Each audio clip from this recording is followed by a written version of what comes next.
memperkenalkan dua tokoh yang tadi dikatakan berdebat ya. Mereka ini adalah dua tokoh filsafat hukum kontemporer. Jadi, dan mereka sungguh bersahabat gitu ya. Jadi kalau Profesor Lon Fuller, itu dia adalah profesor hukum di Harvard, di Universitas Harvard yang terkenal di Amerika. Sedangkan Herbert Hart itu adalah seorang profesor dari Inggris, dia dari Oxford University. Saya boleh ya berdiri juga ya. Jadi dua orang tokoh itu. Jadi kalau konteksnya yang ingin saya ceritakan dulu supaya Anda paham, perdebatan antara posisi positivisme hukum atau legal positivism ya kalau dalam bahasa Inggris dan teori hukum kodrat natural law ya, itu ini terjadi pada tahun 58. Konteksnya adalah setelah dunia mengalami peristiwa apa yang kita lihat pada tahun 39 sampai 45 di dunia. Perang Dunia Kedua ya. Dan kalau Anda melihat akhir dari perang itu ya kan, kita tahu bahwa rejim Nazi Jerman pada waktu itu menjadi pihak yang kalah perang. Lalu pihak sekutu yang terdiri dari Inggris, Amerika, Perancis, dan negara-negara Eropa Barat lain, termasuk juga Rusia pada saat itu, mereka jadi satu sebagai sekutu, mereka adalah pihak yang menang. Dan kemudian kita tahu, Anda pernah mendengar yang namanya pengadilan Nuremberg. Apa itu? Apa yang diadili di sana? Siapa yang diadili di sana? Ada yang tunjuk jari? Ya? Berdiri. Penjahat perangnya siapa? Pihak Nazi Jerman. Apakah mereka memang melakukan kejahatan perang? Terbukti yang dibunuh banyak sekali kok nggak terbukti. Gimana sih? Banyak yang dibunuh saat itu, bukan hanya orang Yahudi, tetapi bangsa-bangsa yang lain yang kemudian diserang oleh mereka, ya kemudian juga dibunuh oleh mereka sebagai tahanan perang atau sebagai civilian yang kalau dalam perang ya kemudian menjadi pihak yang menjadi korban tentunya. Nah, lalu kemudian pengadilan Nuremberg itu memang pengadilan yang dilakukan, yang bisa dilakukan karena ada pihak yang menang. Maka kemudian keadilannya itu sering dinilai sebagai keadilan para pemenang, victor justice. Ya, mereka bisa mengadili itu karena mereka menang perang, tetapi kemudian ketika di pengadilan Nuremberg itu mereka menggunakan argumentasi bahwa para penjahat perang dari Nazi itu yang begitu jahat, bahkan menggunakan hukum untuk melakukan kejahatan, ya memang harus dihukum. Nah, posisi teori hukum kodrat itu mengatakan bahwa kenapa mereka harus dihukum? Karena mereka mengikuti hukum positif yang dibuat oleh Nazi, yang hukumnya itu adalah hukum yang tidak bermoral atau tidak adil, ya kan? Itu. Jadi pengadilan Nuremberg itu didasarkan pada tesis teori hukum kodrat. Harus diakui bahwa berdasarkan dari pengalaman Perang Dunia Kedua dan ide konsep dari teori hukum kodrat ini, muncul apa yang kita kenal sebagai hak-hak asasi manusia. HAM itu muncul dari teori hukum kodrat, karena teori hukum kodrat ini suatu teori yang bagus. Mereka mengatakan bahwa hak asasi manusia, hak hidup, hak untuk tidak ditangkap, hak untuk berpolitik dan sebagainya seperti itu adalah hak dasar manusia yang tidak tergantung oleh negara. Jadi negara itu fungsinya hanya menjamin hak-hak itu supaya bisa terpenuhi, dan itu ada di dalam hukum positif. Nah, argumen mereka, hukum itu harus bermoral baru bisa menjadi hukum, ya, itu teori hukum kodrat. Dan kemudian dalam pengadilan dinasti itu mereka menggunakan argumen itu untuk menghukum semua penjahat perang. Jadi kalau Anda bisa melihat di dalam pengadilan, mereka disalahkan atas dasar bahwa kamu bukan karena kamu mengikuti hukum positif pada saat itu. Harusnya kalau mereka mengikuti hukum positif, apakah mereka bersalah? Tidak, bukan? Ya harusnya mereka tidak bersalah. Tetapi karena hukum positifnya kemudian dinyatakan sebagai tidak bermoral, maka mereka dianggap sebagai orang yang melanggar hukum yang lebih tinggi, yaitu hukum moral, ya. Ini yang terjadi posisi teori hukum kodrat. Nah, positivisme hukum itu kemudian mengatakan bahwa ini persoalannya, ya. Jadi kalau positivisme hukum seperti Hart itu, dia akan mengatakan bahwa hukum dan moralitas itu harus dipisahkan seperti yang dikatakan Pak Arief tadi. Maka sebenarnya berdasarkan pada dalil mereka yang seperti itu bahwa moralitas dan hukum harus dipisahkan, kalau orang-orang Nazi Jerman itu menjalankan hukum positif dan kemudian melakukan kejahatan, maka ya sebenarnya dia tidak melanggar hukum, ya kan? Tetapi tidak berarti bahwa orang seperti Hart itu akan mengatakan kalau begitu ya mereka tidak bisa dihukum, gitu ya. Nah, disinilah yang menarik untuk kita perhatikan bagaimana argumen dari positivisme hukum ini yang seolah-olah kan, ya kalau begitu apakah mereka berpandangan bahwa para penjahat Nazi yang jahat itu ya tidak bisa dihukum, gitu kan? Apa argumen mereka? Ini yang menurut saya menarik untuk kita perhatikan. Jadi saya sudah mengirim makalah yang saya buat beberapa tahun yang lalu, ya. Dan saya pikir ini mungkin relevan untuk coba Anda baca.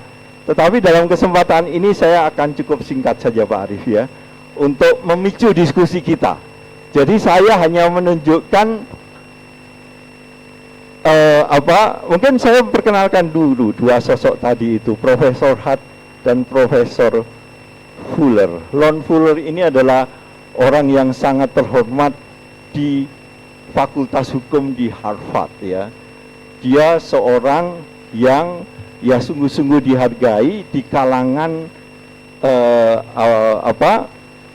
orang-orang hukum, ya, baik lawyer maupun para hakim dan sebagainya seperti itu di Amerika. Sedangkan yang menarik dari Hart itu adalah dia menjadi profesor hukum, Fakultas Hukum di Oxford, tetapi sebenarnya dia itu bukan dari Fakultas Hukum. Di sini semua dari Fakultas Hukum, bukan? Untuk menjadi hakim syaratnya Anda harus lulus Fakultas Hukum, kan? Nah, anehnya Hart itu bukan orang dari Fakultas Hukum, tetapi dia belajarnya itu di Oxford, belajar filsafat, tetapi waktu itu di Inggris sistemnya memang memungkinkan dia kemudian sebagai orang, jadi untuk menjadi lawyer di Inggris, orang pada waktu itu tidak perlu menjadi dari latar belakang hukum, tetapi dia bisa, misalnya dia belajar filsafat, itu yang dilakukan oleh Hart, tetapi kemudian dia bergabung pada kantor lawyer tertentu, kemudian dia belajar hukumnya secara praktis di sana, dan dia bisa kemudian mendapatkan lisensi untuk beracara. Nah, Hart ini sebelum Perang Dunia Kedua dia bekerja sebagai lawyer di London, tetapi kemudian akhirnya setelah Perang Dunia Kedua dia menjadi sukarelawan dan dia berkenalan dengan teman-teman dari lingkaran Oxford yang adalah orang-orang filsafat. Kemudian dia ditarik di Oxford dan kemudian anehnya sebagai orang filsafat ketika ada vakansi atau tempat yang lowong untuk menjadi dekan profesor di Fakultas Hukum, dia mendaftarkan diri dan dia kemudian bisa menjadi profesor, merebut jabatan profesor di Fakultas Hukum itu. Jadi dia orang filsafat, Pak Arief. Menarik kan? Dan kemudian dari orang kayak Hart inilah sebenarnya filsafat disuntikkan pada Fakultas Hukum. Menurut saya itu menarik karena sebenarnya warisan dari Hart ini adalah bahwa kemudian di Fakultas Hukum di Inggris itu filsafat hukum menjadi pelajaran yang wajib di Inggris setelah Perang Dunia Kedua. Dan karya Hart yang berjudul The Concept of Law itu adalah bacaan kalau Anda mau sebagai calon hakim pengen tahu apa sih sebenarnya hukum itu dan bagaimana terbentuknya. Konsep hukum dari Hart ini adalah referensi utama bagi orang-orang positivis, ya. Agak sulit bukunya, tetapi saya kebetulan membuat disertasi tentang itu. Nanti akan, kalau saya terbitkan, akan saya beritahukan ke Pak Arief. Mungkin Anda bisa membaca ringkasannya, karena menurut saya itu menarik posisi itu, ya. Dan Hart dan Fuller ini bersahabat, sangat dekat. Jadi ini kejadiannya adalah Hart diundang ke Harvard untuk memberikan, ya seperti saya ini, memberikan kuliah umum kepada para mahasiswa hukum di Harvard. Pada waktu dia melakukan sabbatical di sana, jadi dia mengajar di sana, kemudian dia memberikan kuliah umum ini yang berjudul Apa Arti Positivism. Fuller itu adalah orang yang tidak suka pada positivism, maka kemudian dia merasa heran bahwa Hart yang orang baik yang dia kenal sebagai sahabatnya ini kok bisa-bisanya dia menjadi positivis, yang bagi Fuller itu bukan posisi yang bermoral dalam hukum gitu ya. Tetapi mereka bersahabat seperti yang dikatakan Pak Arief tadi. Dan yang menarik adalah meskipun berbeda pendapat, berbeda argumentasi, tetapi mereka sama-sama saling menghormati. Mereka masih bersahabat sampai lama. Dan harus dikatakan di sini bahwa dari debat mereka berdua inilah ilmu mereka juga berkembang. Hart sendiri tidak meremehkan kritik dari Fuller. Fuller sendiri juga tidak meremehkan apa yang dikatakan Hart.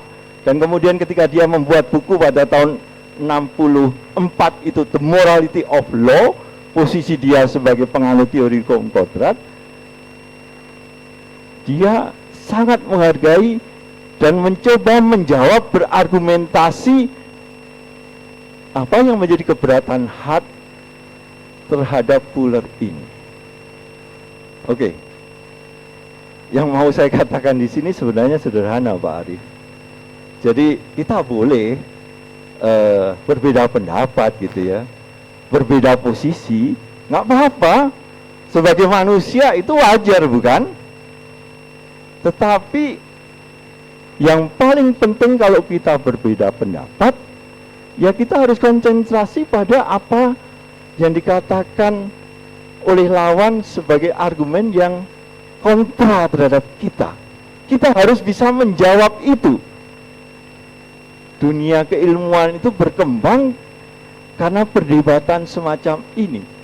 Karena dari perdebatan Hart dan Fuller ini sebenarnya kemudian orang menjadi semakin sadar akan pentingnya the rule of law misalnya dari perdebatan ini, dan pentingnya hak asasi manusia, juga pada sikap moral kalau orang kemudian menanggapi hukum yang memang harus dijalankan secara legal positif begitu.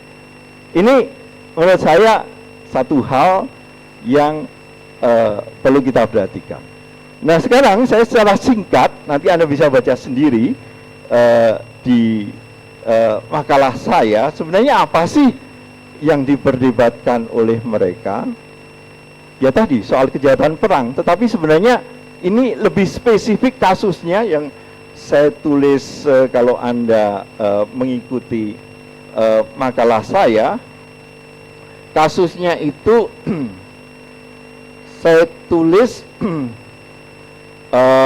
sebentar. Nah ini di halaman 6 ya. Jadi ini kasus yang sebenarnya bukan kasus penjahat perang yang besar seperti Goebbels, SS dan sebagainya, seperti itu bukan. Ini kasus orang sipil yang mungkin juga Anda hadapi kalau Anda nanti menjadi hakim. Ini kasusnya adalah, saya bacakan saja, itu adalah kasus seorang perempuan Jerman ya, yang melaporkan suaminya kepada pemerintahan Nazi pada masa itu sebagai pembangkang politis berdasarkan pada hukum yang ada pada waktu itu gitu ya. Jadi dia melaporkan suaminya supaya suaminya itu dihukum karena dia waktu pulang dari tugas gitu ya. Tapi motivasi sebenarnya istrinya untuk melaporkan suami itu adalah karena maksud perempuan itu memang melaporkan suaminya adalah karena dia punya relasi dengan lelaki lain dan ingin suaminya itu dihukum ya, karena dia pada saat itu mengejek Hitler ya pada saat itu, dan itu oleh hukum Nazi pada saat itu dianggap sebagai kejahatan. Maka kalau ada yang melaporkan, ya dia diproses di pengadilan, dan pada saat itu memang dia kemudian diputuskan untuk tidak dihukum mati, sebenarnya bisa hukuman mati, tetapi kemudian dia disuruh untuk ke front yang paling paling berbahaya supaya dia mati. Tapi ternyata dia selamat sampai akhir perang itu, sehingga kemudian kasus ini diangkat oleh suami itu untuk menuntut perempuan itu begitu ya. Nah, jadi dari laporan itu kemudian, jadi Anda harus bayangkan bahwa ini pengadilannya adalah pengadilan setelah perang selesai, ya kan? Nazi sudah kalah. Anda harus bayangkan bukan hanya pengadilan Nuremberg, tetapi di pengadilan-pengadilan kecil di tempat-tempat sipil itu harus menampung semua persoalan yang ada pada saat itu, termasuk perempuan ini. Nah, lalu perempuan ini kemudian memang dihukum oleh pengadilan, dan pengadilan banding itu menyebutkan bahwa perempuan itu bersalah karena dia mendasarkan diri pada aturan hukum rejim Nazi yang bertentangan dengan suara hati, moralitas ya, dan keadilan manusia yang normal. Jadi ini argumen teori hukum Godot kan. Jadi hukum Nazi dianggap hukum yang jahat, maka yang melakukan hukum itu harus dihukum. Dia melakukan kejahatan juga otomatis kan, ya kan? Itu amar keputusan dari pengadilan banding seperti itu. Nah, hati itu bertanya, masalahnya apakah perempuan itu seharusnya diadili dengan menggunakan hukum yang berlaku pada zaman Nazi dengan mengatakan bahwa hukum itu tidak bermoral, atau ya sebenarnya bisa juga prosedur yang lain yang dikatakan oleh Hart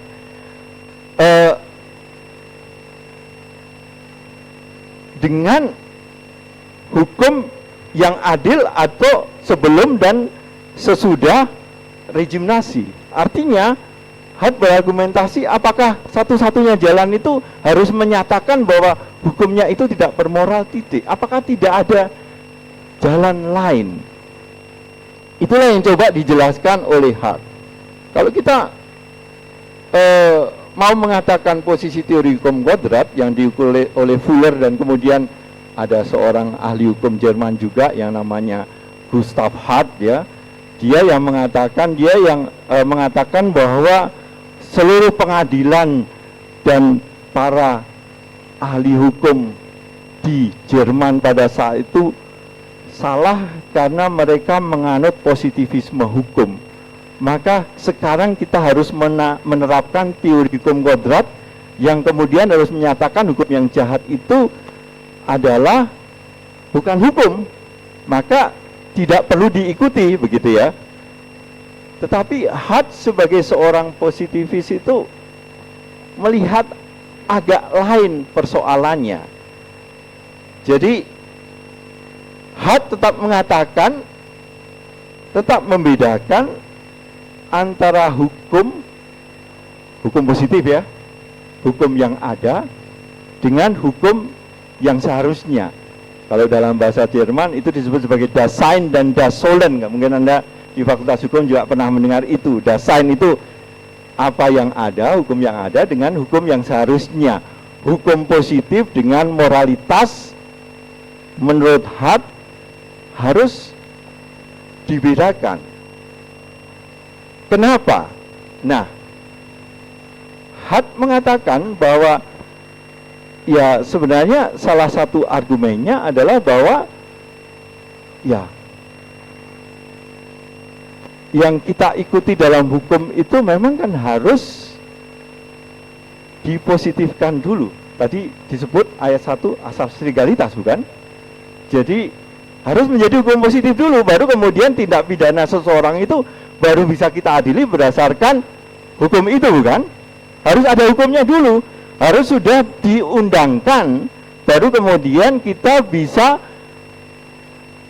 dalam pengadilan, dalam proses seluruhnya menyatakan apakah orang ini melakukan pidana atau tidak, begitu kan? Itu, jadi asas legalitas itu memang penting di dalam hukum, gitu ya. Tetapi yang menarik dari posisi Hart itu adalah ya dia dia mengatakan bahwa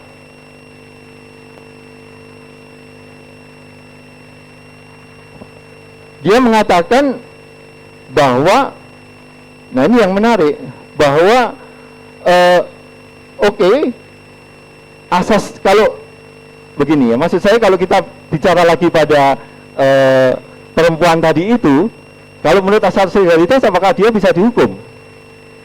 Tidak bisa, bukan? Tetapi Hart mengatakan bahwa ini yang menurut saya menarik, posisi yang dalam argumentasi itu lebih detail, gitu ya. Dia mengatakan bahwa tidak berarti saya tidak ingin menghukum perempuan itu.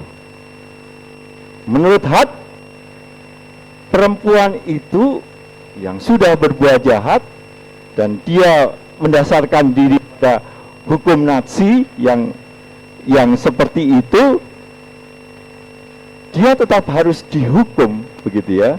Tetapi kalau dia dalam posisi positivisme hukum, dia akan mengatakan bahwa tidak perlu kita menyatakan bahwa hukumnya itu jahat dan kemudian pada saat itu perempuan itu kemudian mengikuti hukum yang jahat, maka dia termasuk di dalam melakukan kejahatan itu.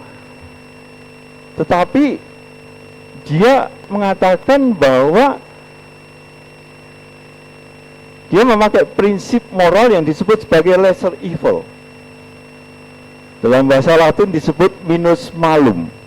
Artinya memang seringkali dalam realitas kita, pilihan-pilihan kita itu bukan pilihan antara yang baik dan yang jahat.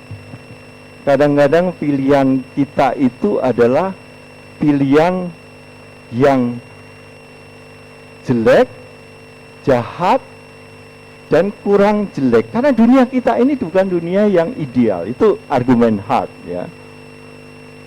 Maka dari situ dia mau mengatakan bahwa positivisme hukum adalah posisi yang memperlihatkan bahwa hukum itu sebenarnya selalu bisa menjadi alat bagi penguasa. Hukum dalam sejarahnya selalu bisa digunakan untuk kebaikan dan untuk kejahatan. Dan kalau kita membaca sejarah Nazi, maka kita bisa melihat bahwa hukum positif itu bisa disalahgunakan untuk kejahatan. Maka perempuan ini tetap harus dihukum, tetapi dasar dari menghukumnya menurut Hart, ya kita bisa pakai cara lain. Ini adalah situasi khusus, situasi emergensi.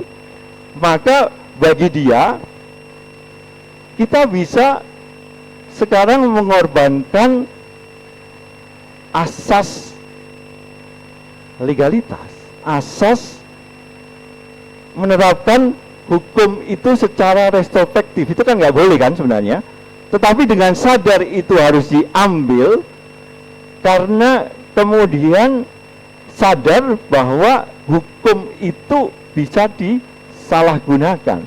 Tetapi kemudian sebagai hukum positif, tetap legalitasnya itu tetap diakui.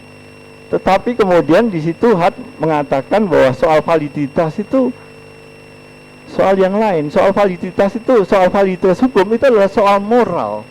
Maka setiap warga negara memang harus memutuskan apakah dia mau mengikuti hukum itu atau tidak. Bahkan hakim juga pada sisi tertentu, kalau dia menjadi hakim pada zaman Nazi, dia harus berani memutuskan itu. Yang kemungkinannya, ya kebanyakan hakim-hakim menerapkan hukum Nazi, tentu dia akan, kalau sendirian dia akan takut gitu kan. Tetapi itulah pilihan moralitas kalau menurut Hart seperti itu. Tetapi dia mau mengatakan bahwa hukum positif itu hukum yang bisa disalahgunakan. Nah, dalam arti ini sebenarnya posisi Hart itu bukan posisi yang murni formalistik atau legalistik.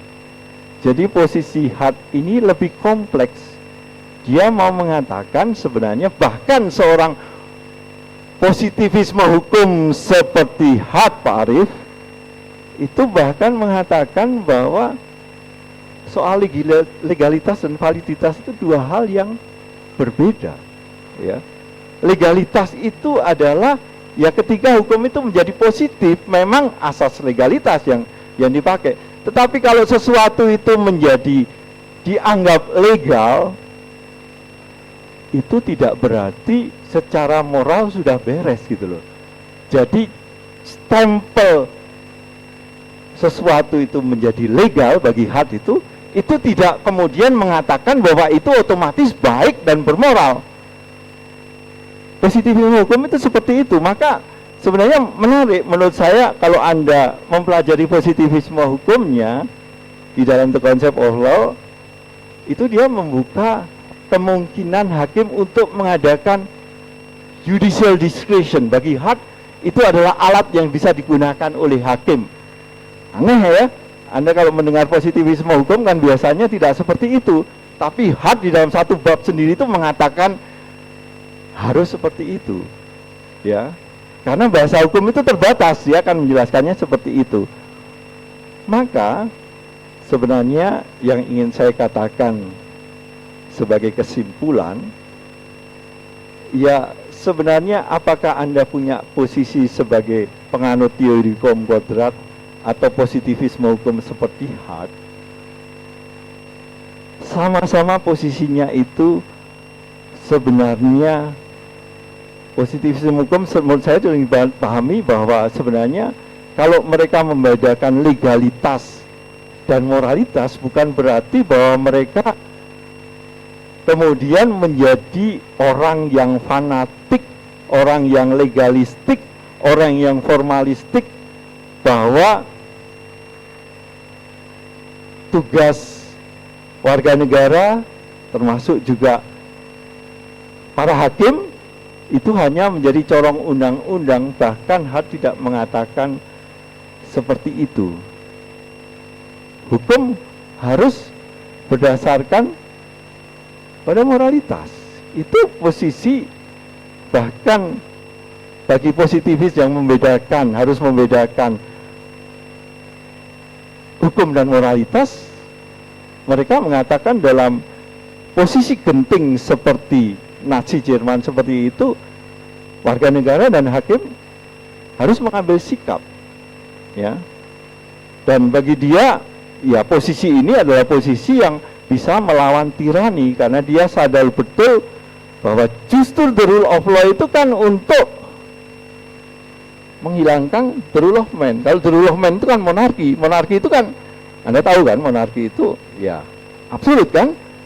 Dia sekaligus adalah pembuat undang-undang. Anda mungkin pernah mendengar definisi hukum menurut Bentham dan Austin, ya. Hukum adalah perintah dari raja, sovereign, ya, yang diperkuat dengan sanksi bagi yang melanggarnya. Perintah penguasa, ya kan? Maka siapa yang membuat hukum dalam konstruk monarki? Raja. Itu adalah perintah raja. Tetapi sekaligus dia adalah eksekutif, ya kan? Yudikatif juga ada di tangan raja. The rule of law mau mengatakan bahwa ya, kita mau membatasi kekuasaan dari sovereign ini. Caranya bagaimana? Cara yang salah satu yang paling mudah dengan membatasi itu adalah apa yang disebut dengan check and balances di Amerika, ya. Itu kan kemudian kalau Montesquieu itu mengatakan trias politika, pernah mendengar kan? Kekuasaan dibagi 3. Eksekutif, legislatif, yudikatif. Anda yang ada di yudikatif, saya sebagai warga negara mengharapkan Anda tidak sekedar menjalankan apa yang menjadi perintah penguasa. Suara hati moral diperlukan. Mungkin itu yang dimaksud dengan integritas hakim, ya. Salah satunya seperti itu. Tidak mudah, saya tahu. Tidak mudah. Karena ya menjaga integritas itu adalah sesuatu tantangan yang besar. Sementara itu dulu Pak Arief dari saya.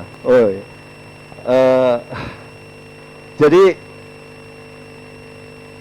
kalau bisa saya padatkan, ya, kesimpulannya sebenarnya saya hanya mau mengatakan bahwa ya, posisi teori hukum kodrat dan positivisme hukum itu adalah dua posisi yang seringkali dipertentangkan, gitu ya. Dan seringkali memang label dari positivis itu adalah biasanya disebut sebagai posisi yang legalistik formalistik, gitu ya. Tetapi saya ingin menunjukkan, berbagi pada Anda, kalau saya membaca Hart, dia tidak seperti itu. Dia melihat bahwa ya, hukum itu adalah ini sejak kalau kita bicara tentang negara modern, republik, tentang negara republik, demokrasi dan sebagainya, yang membedakan dengan monarki itu sederhana sebenarnya. Negara, hukum, kekuasaan, apakah itu sesuatu yang kodrati, sesuatu yang kita ambil dari atas sana? Kalau begitu kan mudah. Monarki mengklaim bahwa saya mendapatkan kekuasaan ini dari yang ilahi, begitu kan? Nah, politik modern dengan membatasi dengan the rule of law itu mau mengatakan tidak. Yang namanya negara, hukum itu adalah ciptaan manusia, ya kan? Ciptaan manusia. Hukum yang membuat siapa? Legislatif, bukan? Bersama eksekutif kalau di tempat kita, ya kan? Legislatif terutama, ya kan? Yang membuat undang-undang kan mereka. Ada Mahkamah Konstitusi yang bisa mempersoalkan kalau itu bertentangan dengan konstitusi atau tidak. Itu bukan ciptaan manusia. Kalau sebagai ciptaan manusia, berarti kita punya kemampuan juga kan untuk membuatnya lebih baik bagi kehidupan bersama kita, bagi keadilan misalnya. Jadi jangan kemudian terpengaruh kalau begitu, kalau ada yang mengatakan bahwa hukum ini sudah tidak bisa diotak-atik, ya Anda harus secara kritis mengatakan, lah tapi ini kan ciptaan kita juga. Harusnya kita kalau sebagai ciptaan ya kita harus kreatif juga kan, untuk membuatnya lebih baik bagi kehidupan bersama kita. Saya kira itu saja Pak Arief. Oke, beri tepuk tangan. Menarik teman-teman sekalian, menarik buat kalian yang menyimak ya. Ada beberapa yang ngangguk-ngangguk tapi dia udah ngantuk gitu ya, usap-usap muka dan sebagainya. Ini menarik kenapa? Karena kita nanti teman-teman hakim akan banyak sekali berhadapan dengan banyak kasus di mana ini akan mendorong teman-teman hakim, kawan-kawan siswa ini nanti untuk berpikir keluar dari corong undang-undang, kan gitu. Hakim kan bukan corong undang-undang, dibilangnya begitu. Yang bilang begitu itu sudah pasti mereka yang memiliki aliran kodrat, ya, natural law, sudah pasti yang ngomong begitu. Kalau buat mereka yang aliran positivistik, itu sudah pasti mengatakan, ya hukum itu mereka yang tertulis. Nggak bisa orang dihukum kalau tidak ada aturan tertulis untuk itu. Maka akan terjadi kekacauan kalau nggak ada aturan tertulis yang mengatur untuk itu. Ya, semuanya semata-mata karena raja. Aku nggak demen sama dia, hukum dia. Aku nggak demen sama dia, hukum dia. Seperti itu ya. Nah, untuk membatasi ya kesewenang-wenangan, kezoliman itu, maka diaturlah the rule of law. Supaya apa? Supaya muncul keadilan. Kira-kira begitu. Tapi kalau hukumnya nggak bermoral, apakah bisa dipertahankan itu sebagai hukum yang legal? Contoh tadi disampaikan oleh Romo Widi, terjadi di zaman Jerman, perang di zamannya Nazi. Seorang perempuan yang diam-diam dia melakukan perselingkuhan, lalu kemudian menggugat, ya, melaporkan suaminya, lalu kemudian suaminya dihukum, ditaruh dia di garda terdepan di dalam perang itu, tapi nggak mati-mati. Selidik punya selidik, dia balik, kurang ajar ini nih, istriku yang udah bikin begini, rupanya dia main serong, ya, bukan komandan kelas kalian ngomong itu, coba itu, kalian yang militer, serong ke kiri, serong ke kanan, ya. Nah, bukan berarti kamu disuruh main serong gitu, ya. Nah, ini gimana ini? Menggugatlah ini suaminya. Suaminya menggugat itu, rasa keadilannya kan terganggu. Oh, saya dibeginiin. Nah, adakah itu perbuatan melawan hukum di situ? Kalau dia ada perbuatan melawan hukum, mana yang digunakan aturannya itu?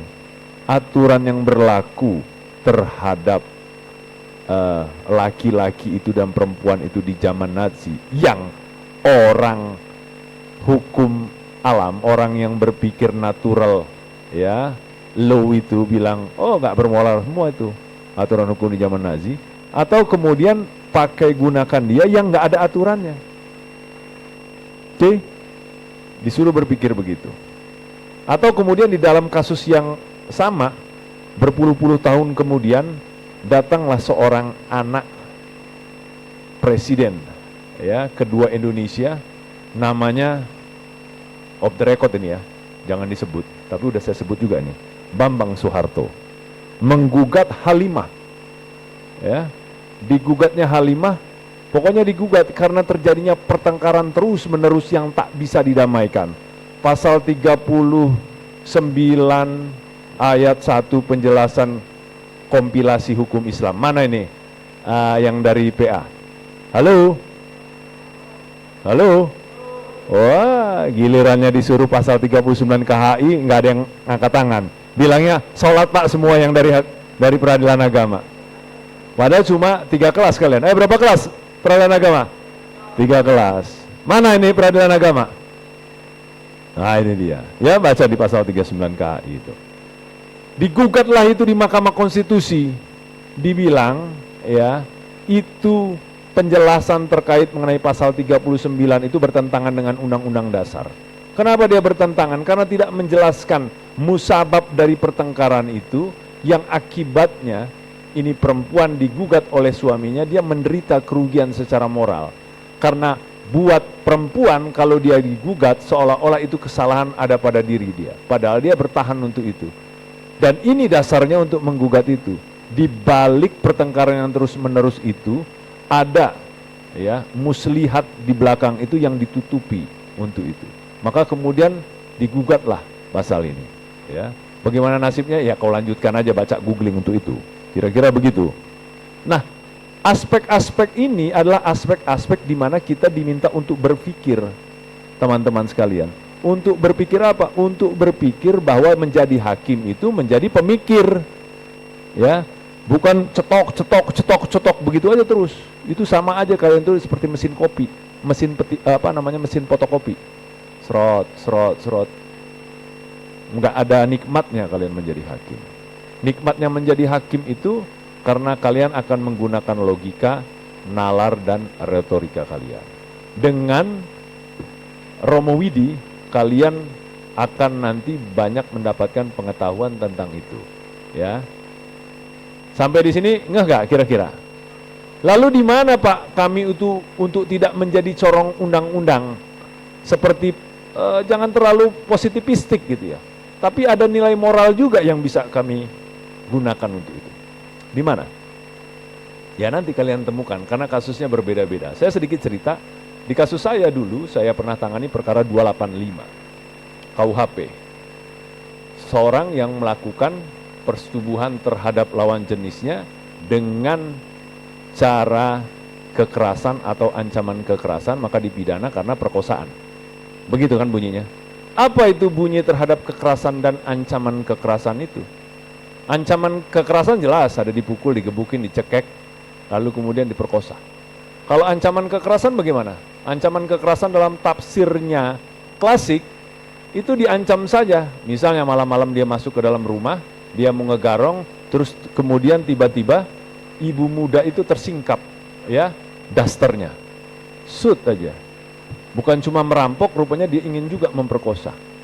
Ya, lalu ada anaknya di situ.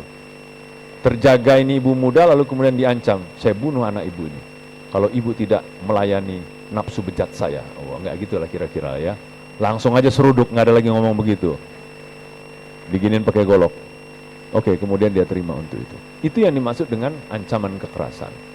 Ya, atau ancaman-ancaman lainnya. Tapi kalau orang berpacaran bagaimana? Mau sama mau? Yes, mau sama mau. Yang lakinya mengatakan, "Dek, jangankan kira-kira selaput daro kau itu. Nah, jangankan selaput darahmu, nyawamu pun kau berikan kepada kakak kalau kau betul-betul mencintai kakak." Guys. Ya. Kata si adek, "Iya kak, tapi kakak tanggung jawab ya," katanya gitu. "Aku mencintai kakak, tapi untuk yang ini aku takut kak," kata dia. "Kenapa takut? Saya tanggung jawab kok," kata dia. "Lagian juga enak," kata dia. "Bukan kak, aku takut hamil. Kalau nanti hamil siapa yang tanggung jawab? Aku yang tanggung jawab," katanya begitu. "Betul kak, betul." "Ya enggak ya," gitu.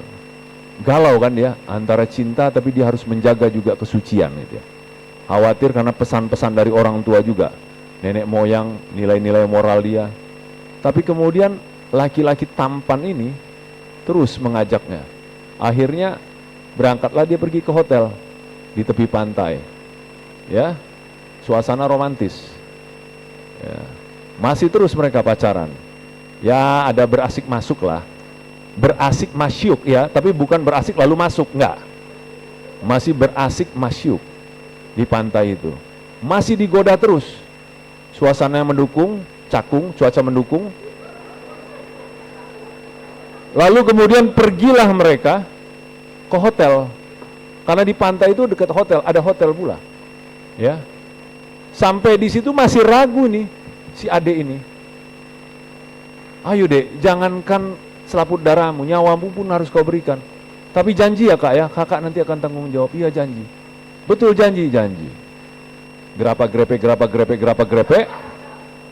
tapi tetap si perempuan ini karena nilai-nilai moral dia dan orang tuanya dia tahan. Waduh gimana? Tapi pakaian sudah tersingkap, celana udah turun. Apalagi yang laki udah nggak tahan lagi.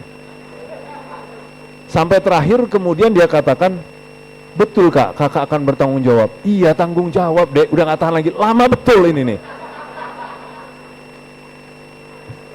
Akhirnya terjadilah malam jahanam itu.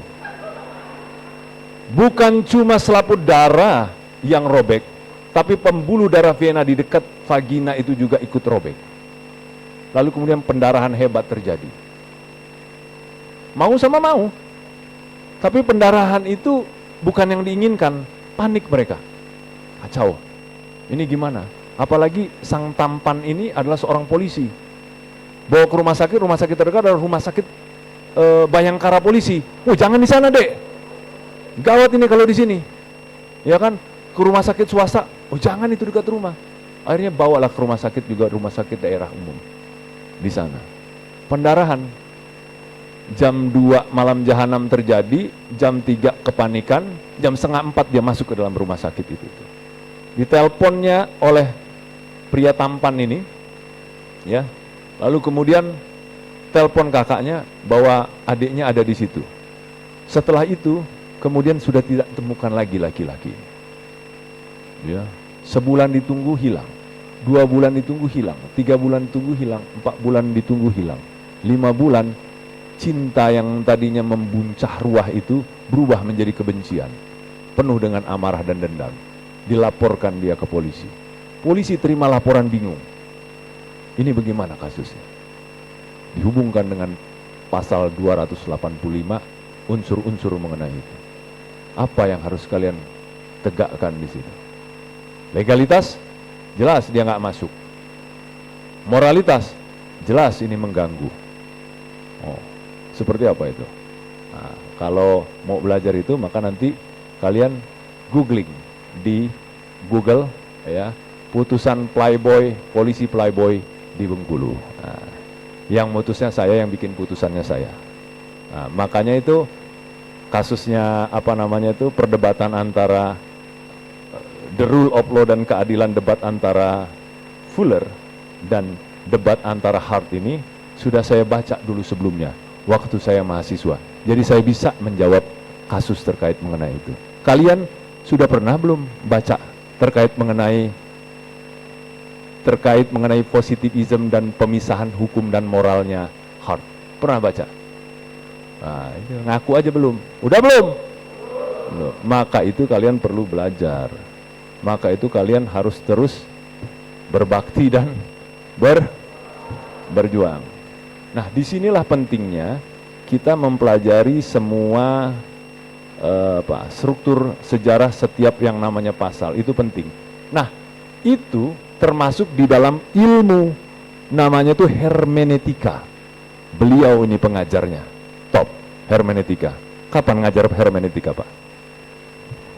Ya, tunggu undangan aja. Nunggu undangan aja. Baik, ya. Kalian boleh bertanya terkait mengenai beberapa hal yang tadi disampaikan oleh Romo. Berdiri dan ambil mic. Halo, mana panitia? Yes. Ya. Nama dari pengadilan magang mana? Silakan. Itu yang berdiri tuh, yang di belakang. Ya. Kau kemari. Oh, udah ada, kameranya sudah muter. Udah. Kamera muter. Yang penting kau ada kamera supaya bisa tampil di IG nanti. Oke, terima kasih atas kesempatannya Pak Gapus dan Romo Widi. Perkenalkan, nama saya Reynaldo Junior Brusandi, dipanggil Ray, asal Satuan Kerja Pengadilan Negeri Lubuk Linggau dari kelas G. Dari penyampaian Romo Widi dan Pak Gapus tadi sangat menarik, bahwasannya adanya pertentangan perdebatan dari Hart dan Fuller terkait dengan moralitas atau hukum kodrati dengan hukum positivistik itu sendiri. Tetapi bagi pendapat saya, moralitas itu adalah hal yang semu. Karena kenapa? Moral dari tiap orang-orang yang ada di sini pasti itu berbeda keyakinannya. Bahkan dari kasus yang dicontohkan saja, pasti itu pun kenapa pasukan Nazi itu akhirnya dihukum? Ya karena mereka kalah perang, karena mereka terhenti dengan pasukan merah, karena mereka kalah dengan Amerika dan kawan-kawan. Begitu juga saat adanya apartheid yang diberlakukan di Afrika Selatan. Ketika tidak ada perjuangan dari Nelson Mandela, apakah apartheid akan tetap berlaku? Ya akan tetap berlaku.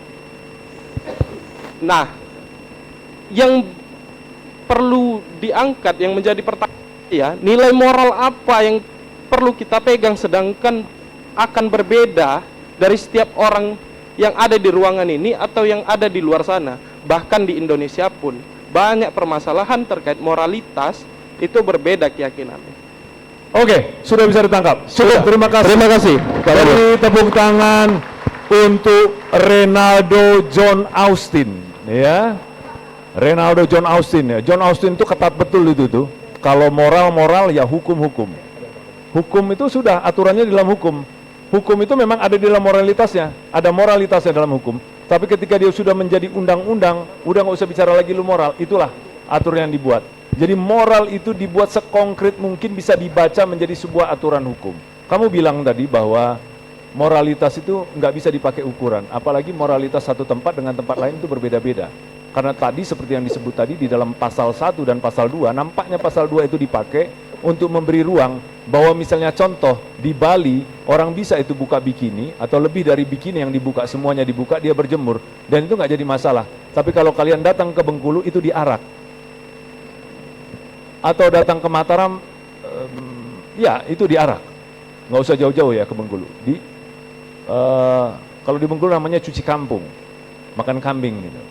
Maka tunggulah kalau ada laki-laki datang berkunjung ke rumah lawan jenis lebih dari 1 jam atau 2 jam. Itu pasti pemuda di sana mau makan kambing. Namanya itu tadi cuci kampung. Untuk mencuci kampung supaya suci, ada kambing yang mesti dipotong. Kalau pemudanya bilang katanya itu bukan kambing Pak, sapi kali ini Pak. Kebetulan banyak pemuda miskin di sini. Jadi kita harus makan sapi. Ya, harus potong sapi daripada malu untuk itu. Kamu bilang seperti itu. Apa ukurannya untuk itu? Itu pertanyaannya ya. Kalau masing-masing saja bisa berbeda. Silakan Romo untuk menjawabnya. Baik. Pertanyaan tadi itu yang disebut sebagai dalam moralitas itu yang disebut sebagai relativisme moral, gitu kan? Ya, bahwa moralitas itu sesuatu yang relatif, bergantung pada tempat. Atau moralitas itu adalah hal yang bahkan subjektif, ya kan? Menurut keyakinan agamanya masing-masing, bahkan keyakinan pribadi masing-masing. Apakah tidak ada moralitas yang kemudian objektif dan universal? Pertanyaan kan seperti itu, ya kan? Tetapi Anda tadi sudah menjawab, ya kan? Dengan apartheid, apa yang salah di? Ada perlakuan terhadap manusia yang berbeda karena warna kulitnya, bukan? Apartheid di Afrika Selatan, kalau Anda hitam ya sialnya Anda diperlakukan seperti itu, ya kan? Itu bermoral atau tidak? Kita mengatakan saat ini tidak bermoral. Ya bukan? Itu sudah jadi kesepakatan bangsa-bangsa, kesepakatan universal. Yang namanya hak-hak asasi manusia, itulah acuan-acuan moralitas bisa jadi universal. Jadi moralitas itu mengalami perkembangan, memang selalu diperdebatkan, ya kan? Tetapi tidak berarti bahwa kemudian kita tidak sampai pada posisi tertentu yang mengatakan bahwa yang jahat itu jahat, titik. Kita akan sepakat soal itu. Ya, kalau menurut saya salah satu yang bisa jadi acuan Anda kalau moralitas apa yang harus sebagai hakim nantinya ya, yang harus Anda pegang, ya Anda baca. Ya ini perlu apa ya, pemikiran, perlu pembelajaran supaya ya Anda menjadi hakim yang canggih gitu loh ya. Seperti hakim-hakim di Amerika itu kan hakim-hakim yang sangat dihargai karena bahkan mereka berani untuk membuat keputusan-keputusan yang kemudian pada waktu yang lain ya mau tidak mau oleh legislatur dianggap sebagai memang keputusan yang seharusnya seperti itu gitu ya. Saya mau mengatakan jawabannya adalah di dalam sejarah selalu akan ditemukan moralitas universal yang biasanya itu diperjuangkan oleh kelompok-kelompok yang terdiskriminasi. Itu yang bisa saya jawab, Pak Arif. Terima kasih. Terima kasih Renaldo. Nggak ada hak untuk rebubbling. Terima aja kau itu. Tapi kalau kaitannya dengan itu, ya tadi bicara soal apartheid, saya kasih rujukan untuk kamu tonton, mudah-mudahan sudah kamu tonton, itu film namanya itu film Green Book. Sudah nonton? Kisah tentang pertemanan satu orang kulit hitam yang musisi jazz, kaya, berteman dengan seorang Itali dan mereka mengalami perlakuan rasis di Amerika di tahun 1940-an. Ya, nah, itu kisah menarik tentang itu. Dia kulit hitam, ya, dia homoseksual, tapi dia musisi handal dan dia kaya raya. Dia selamat. Ya. Yang nggak selamat itu kalau dia miskin, mau kulit hitam, kulit putih, kulit kuning, kulit hijau sekalipun kalau dia miskin, hidup di dalam dunia rasis pasti dia mati. Ya, meskipun dia kulit putih, kalau dia miskin dia pasti mati. Kira-kira begitu. Oke. Lanjut, mana tadi yang mau bertanya? Perempuan dulu di depan.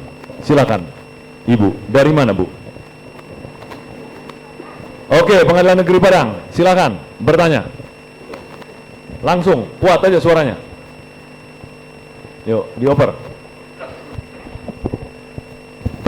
Ya, baik.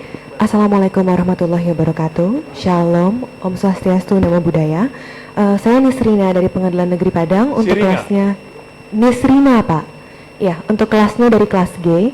Mungkin pertanyaannya hampir mirip dengan yang ditanyakan oleh Bang Reynaldo tadi, cuma konteksnya agak Sudah berbeda. kau panggil Bang dia? Satu kelas kebetulan, Pak. Iya. Jadi yang ingin saya tanyakan sebenarnya lebih ke konteks yang sifatnya operasional. Dalam beberapa kasus misalnya yang saya lihat, kita sering mungkin dihadapkan dengan kondisi di mana moral conscience-nya cukup clear gitu. Kalau misalnya mau dipandang baik, oke, view dari masyarakat saat ini adalah A. Tapi kemudian pada satu sisi ketika kita melihat hukumnya, mungkin jadinya ketika kita menggunakan penafsiran dari kacamata moral, kesannya terlalu maksa. Yang saya mau tanyakan adalah bagaimana cara fitting in satu nilai moral yang mungkin belum terlalu dibakukan dalam bentuk legal ke dalam pasal yang mungkin membatasi kita sebagai orang yang akan membuat putusan, agar bisa fit ke kasus yang sedang dihadapi. Kurang lebih seperti itu. Terima kasih Bapak dan juga Pak Kapus. Oke, sebelum Romo menjawab, atau Romo dulu menjawab ya, atau saya aja dulu ya. Kamu baca di pasal 2 di KUHP baru itu bunyinya ketentuan mengenai tata cara dan kriteria penetapan hukum yang hidup, ya, itu maksudnya itu morality itu ya. Dalam masyarakat diatur kemudian dengan peraturan pemerintah. Sampai sekarang belum ada itu peraturan pemerintahnya. Tapi untuk menunggu peraturan pemerintahnya itu ternyata setelah KUHP ini nanti berlaku tahun depan ya. Korek me if I'm wrong. 2026. Hah? 2026, Pak. 3 tahun setelah pengundangan. Iya, 2026 itu kan tahun depan kan. Depannya lagi. Ya. Ya nggak salah saya. Mau kapus kok mau disalahin. Kita tunggu setelah itu nanti apakah akan ada peraturan pemerintah untuk itu, karena itu juga sebetulnya kegelisahan di dalam pembuat undang-undang untuk menjembatan ini. Tapi Pak Romo Widi akan memberikan kisi-kisi untuk itu. Silahkan duduk, Nisrina. Karena jawaban atas pertanyaanmu itu Bang Ri juga akan menunggunya untuk itu. Oke, thank you ya. Baik, Bagaimana secara operasional? Nah, ini saya kira Anda semua kan masih calon hakim dan masih muda semua ya Pak Arief ya. Menurut saya ini yang menjadi tugas Anda untuk mempelajari. Ini yang disebut sebagai legal reasoning, ya kan? Banyak hal seperti yang sudah diceritakan Pak Arief tadi, untuk legal reasoning itu Anda perlu hermeneutika untuk mempelajari pasal-pasal itu untuk mengatakan apa sebenarnya yang menjadi tujuan dari pasal-pasal itu dibuat. Maksud undang-undang itu penting untuk kemudian Anda tangkap ya. Dan itu adalah bagian yang penting dalam legal reasoning. Karena yang diharapkan dari para hakim itu adalah tidak sekedar memutuskan kemudian dengan argumentasi yang hanya corong undang-undang, tetapi sesuatu yang membuat masyarakat tuh merasakan bahwa rasa keadilan saya terpenuhi, ya kan? Bukan hanya maksud undang-undang, tetapi kaitan seperti yang dikatakan oleh Pak Arief tadi, kaitan antara pasal dan satu dan yang lain itu harus Anda perhatikan juga, bukan? Jadi menjadi seorang hakim itu memang Anda tidak hanya sekedar menghafalkan pasal-pasal itu, tetapi sungguh menemukan apa yang menjadi roh dari pembuat undang-undang untuk membuat pasal-pasal itu. Anda harus studi mengenai hal itu, tidak ada pilihan lain. Kalau Anda mau membuat suatu keputusan pengadilan yang bermutu, ya, maka hal-hal itu, metodologi semacam itu, yang saya kira Pak Arief perlu diberikan di tempat ini, ya.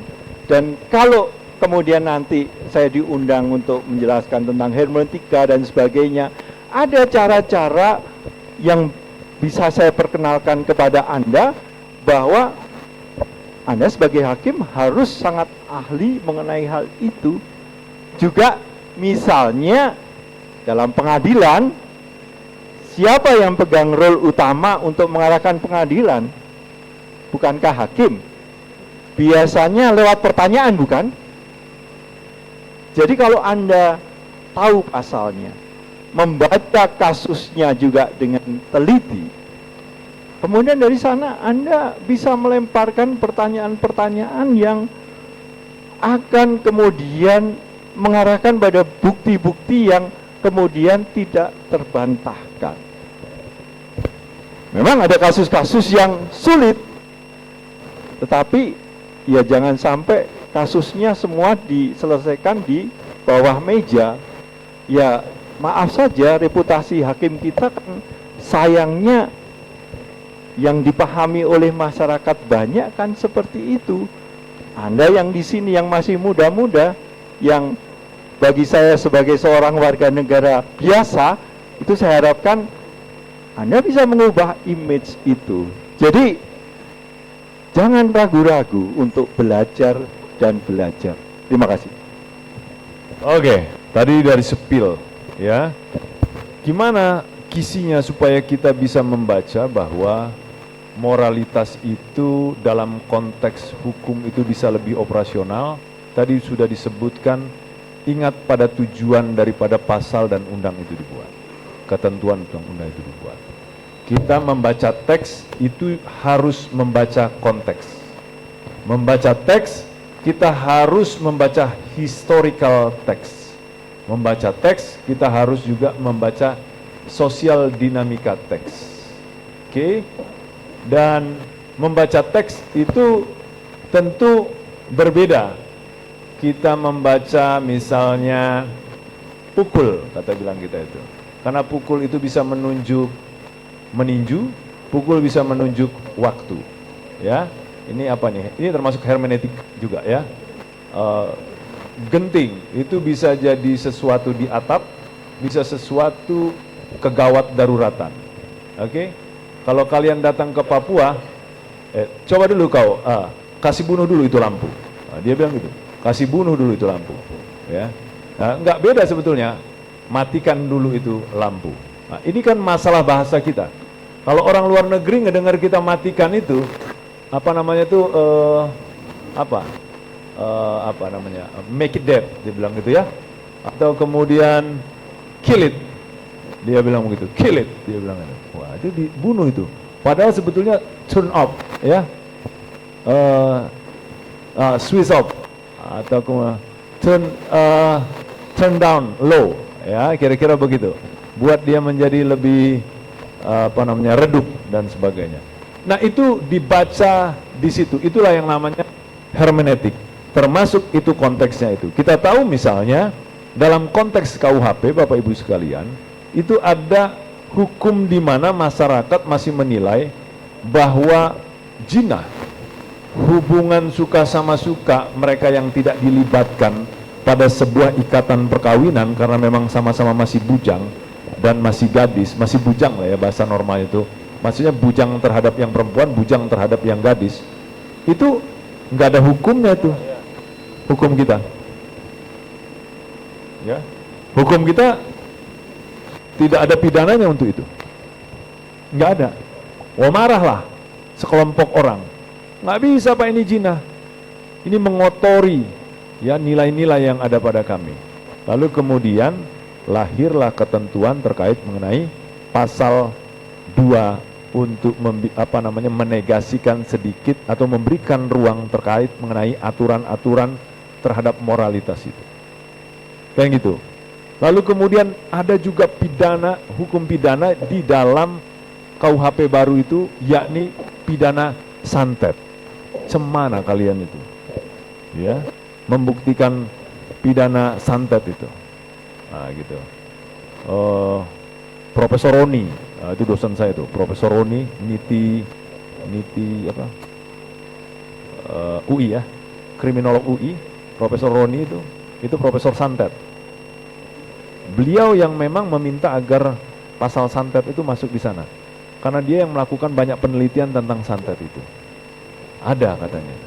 Ya, gimana membuktikannya? Ya, repot kan kalau kita membuktikan itu, sama seperti kalian meyakini agama itu. Nah, kan agak repot itu kan. Kalian meyakini agama nih, benar enggak, gimana cara ngebuktiinnya itu ada Tuhan atau enggak ada Tuhan? Kan di keyakinan. Sementara hakim ketika memutus perkara itu di dalam keyakinan. Tapi hakim ketika memutus perkara juga dia harus materialism. Harus material, dimaterialkan kan. Bagaimana mematerialkan santet ini? Tentu ya di dalam pasal-pasal itu ada tindakan perbuatan permulaan kejahatan itu yang memang diarahkan untuk itu, bahwa dia akan membuat orang ini sengsara dan luka. Terlihat itu dari upaya-upaya yang dilakukan sama dia. Seperti apa Pak upayanya nanti Pak?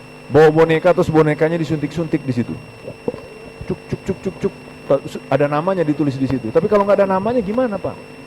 Ya saya main jalangkung jalangse Pak, gitu kan. Datang tak diundang, pulang nggak diantar. Dia datang minta diantar, bubar semuanya. Nah, kira-kira begitu kan. Oh, bagaimana nih caranya?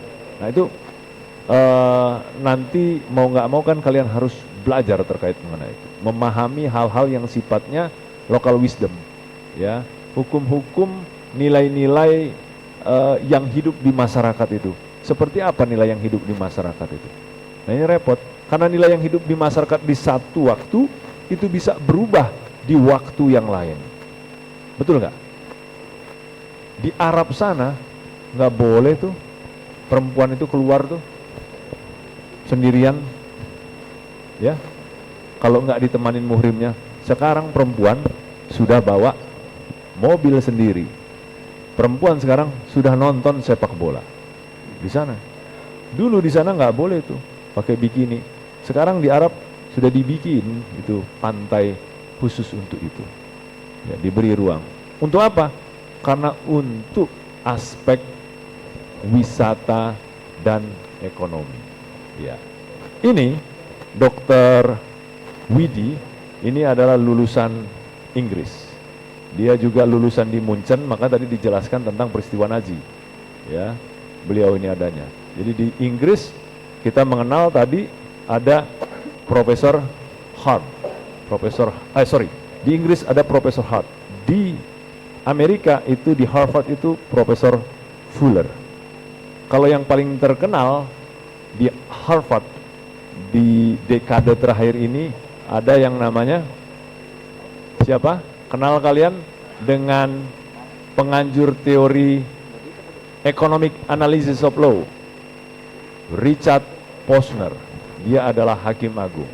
Nah, nanti kita akan baca dan bicara dengan teori-teori dia juga untuk itu. Ini dikasih tipis dulu terkait mengenai Fuller dan Hart. Pertanyaan lagi. Sebelah sini dulu deh. Oh, sebelah sana lah. Oke, kamu berdiri. Sebelah belakang kamu. Yuk. Oh, nanti itu dulu. Yuk, lanjut. Bismillahirrahmanirrahim. Assalamualaikum warahmatullahi wabarakatuh. Selamat sore, salam sejahtera untuk kita semua. Perkenalkan, nama saya Fauzan Prasetya, Satker Magang Pengadilan Negeri Medan. Terkait dengan materi pada sore hari ini, saya sepakat dengan yang Pak Kapus sampaikan tadi soal Undang-Undang Nomor 1 Tahun 2023 tentang KUHP atau dikenal dengan KUHP yang baru ini sudah menjadi jawaban atas perdebatan yang ada sejak dulu ya, khusus terkait dengan Hart dan Fuller ini terkait dengan konsep the rule of law dan keadilan, di mana positivistik ini identik dengan kepastian hukum dan moralitas identik dengan keadilan. Saya ingin menambahkan Pak Kapus bahwa di KUHP baru itu juga ada ketentuan di pasal 53 yang mengatur bahwa dalam mengadili perkara pidana ya, hakim wajib menegakkan hukum dan keadilan. Ayat 2-nya dikatakan bahwa jika ada pertentangan antara kepastian hukum dan keadilan, maka yang diambil adalah keadilan. Saya kira itu menjadi norma yang baru ya, yang merubah stigma kita selama ini bahwa tidak selalu dipertentangkan antara positivistik dengan moralitas, di mana kita di pasal itu bisa dapat dua-duanya. Kita bisa ikut oleh undang-undang yang mengatur bahwa dimungkinkan ada peluang-peluang untuk judicial discretion begitu dalam konteks keadilan. Demikian, terima kasih. Assalamualaikum warahmatullahi wabarakatuh. Waalaikumsalam warahmatullahi wabarakatuh. Terima kasih Pengadilan Negeri Medan. Siapa tadi namanya? Fauzan Hart atau Fauzan Fuller namamu ya, antara itu Fauzan Hart Fuller ya, karena menggabungkan keduanya, kepastian hukum, mengingatkan kembali kita bahwa di dalam KUHP baru itu ada di dalam pasal 53 ya, itu dibaca itu bahwa jika ada pertentangan antara kepastian hukum dan keadilan, maka yang dikedepankan adalah keadilan. Dalam konteks perkara silakan nanti kalian pikirkan. Lalu di mana itu manfaat hukum? Ah, ini dia ya. Apakah manfaat itu bagian dari keadilan dan sebagian juga ada di dalam kepastian? Makanya di lagu-lagu itu sambil dipikirin itu ya. Lagu itu kan ada kan, tegakkan apa itu? Kepastian hukum, manfaat dan keadilan. Nah, itu dia ya. Jadi terima kasih, tadi cuma mau menyatakan bahwa nggak ada masalah ini. Apakah Hart, apakah Fuller, keduanya ini memang sangat baik hati di dalam perdebatan, sehingga kemudian yang dimaksudkan bagaimana keadilan itu terwujud. Ya, kamu mengatakan bahwa legalitas itu penting, ya. Legisme itu penting, positivistik itu penting, tapi keadilan juga penting, apalagi keadilan di dalamnya memang memuat moral. Silakan, Romo. Baik, ya saya kira dalam kesempatan kalau kita belajar bersama seperti ini, ya hal-hal yang bisa kita bagi bersama seperti itu ya. Jadi yang penting adalah bahwa sebagai hakim, menurut saya yang paling penting catat adalah ya hakim itu adalah bagian dari kekuasaan yudikatif, bukan?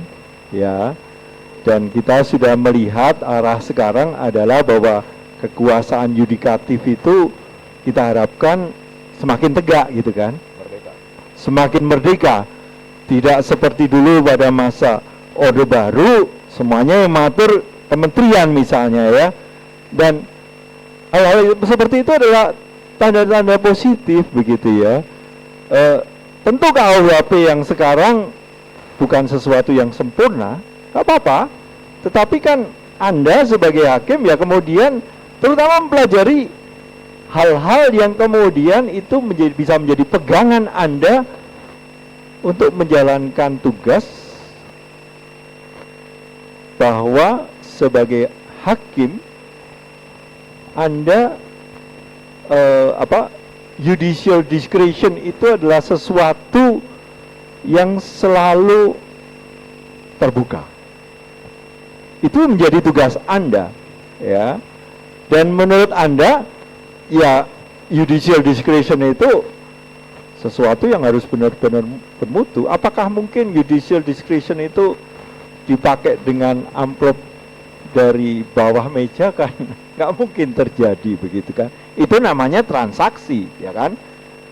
Dan ya itulah tantangan Anda sebagai hakim nantinya. Maka saya sungguh berharap bahwa dengan mempelajari dengan teliti dalam kesempatan seperti ini, juga dengan Anda juga saling men-sharingkan kesulitan-kesulitan yang sudah Anda alami di lapangan begitu ya. Ya mungkin Anda bisa juga menggali kekuatan supaya Anda bisa menjadi hakim-hakim yang bisa diandalkan, ya seperti Richard Posner. Ya hakim-hakim kita juga ada beberapa yang bisa kita banggakan juga kan Pak Arief ya. Itulah yang harus menjadi teladan kita. Terima kasih. Terima kasih Romo. Dalam kasus polisi Playboy itu akhirnya dia dijatuhi hukuman oleh hakim. Ya, dia dijatuhi hukuman oleh hakim tentu dengan abstraksi hukum bahwa ancaman kekerasan itu ditafsirkan termasuk di dalamnya adalah bujuk rayu dan tipu muslihat itu. Sehingga kemudian perempuan dan laki-laki yang terhubung di dalam hubungan asmara yang ketika dia melakukannya pada awal dia melakukannya itu dengan kehendak mau sama mau, tapi kemudian akhirnya melaporkan karena keinginan dia itu sebetulnya digantungkan pada harapan cinta, pada harapan janji yang janji itu kemudian nggak ditepati. Putusan hakim di dalam perkara polisi Playboy di Bengkulu itu berbeda dengan putusan Bismar Siregar yang membuat putusan terhadap merenggut selaput darah keperawanan perempuan itu sebagai tindakan mencuri. Ya. Mungkin dulu dengan segala hormat Pak Bismar Siregar nggak sampai pada tafsir bahwa ancaman kekerasan itu kalau dilakukan dengan bujuk rayu, dengan tipu muslihat itu adalah sebagai perbuatan yang memenuhi unsur 285 itu sendiri, sehingga nggak perlu menjatuhkan hukuman dengan tafsir bahwa tindakan itu sebagai tindakan pencurian. Kenapa? Karena 285 ancaman hukumannya tentu lebih berat daripada ancaman pencurian, sehingga kemudian mengambil keperawanan itu bukan dianggap sebagai tindakan mencuri. Tindakan itu lebih parah dari tindakan mencuri untuk itu. Maka membacanya ancaman kekerasan harus dibaca termasuk di dalamnya bujuk rayu, sumbu rayu, tipu muslihat. Ingat, waktu kalian pacaran itu, semuanya membumbung tinggi. Tapi ketika pacar kalian jalan lagi dengan perempuan yang lain, hati kalian itu bergolak, sedih, terluka. Siapa yang pernah dihianati di sini? Tolong angkat tangan. Jika demikian, kita bagian yang sama. Kita adalah sad boy dan sad girl. Ya. Silakan di ujung sana menyanyikan lagu koplo. Oke, pertanyaan. Tentara dong. Silakan yang di belakang.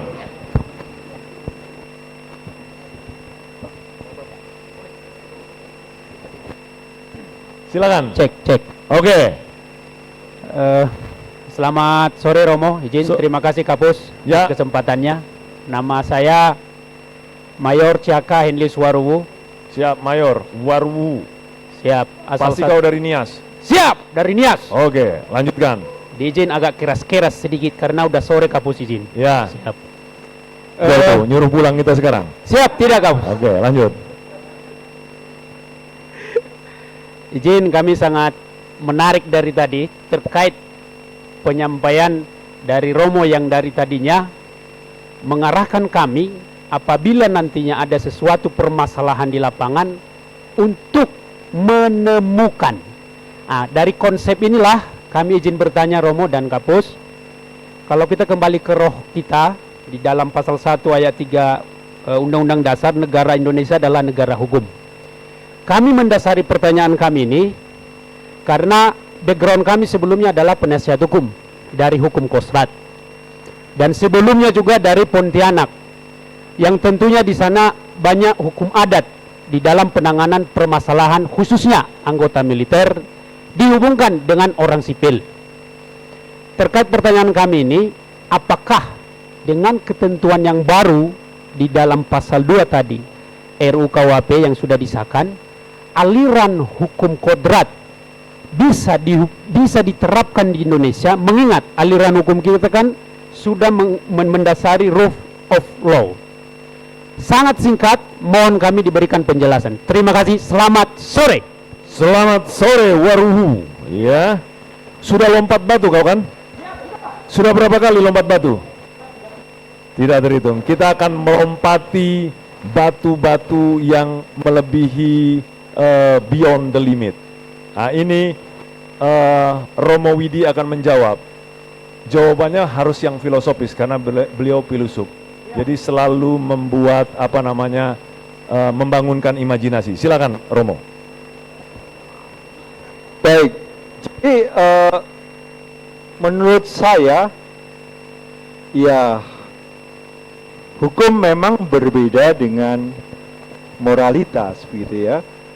Tetapi tidak berarti bahwa hukum tidak terpengaruh oleh moralitas, gitu kan?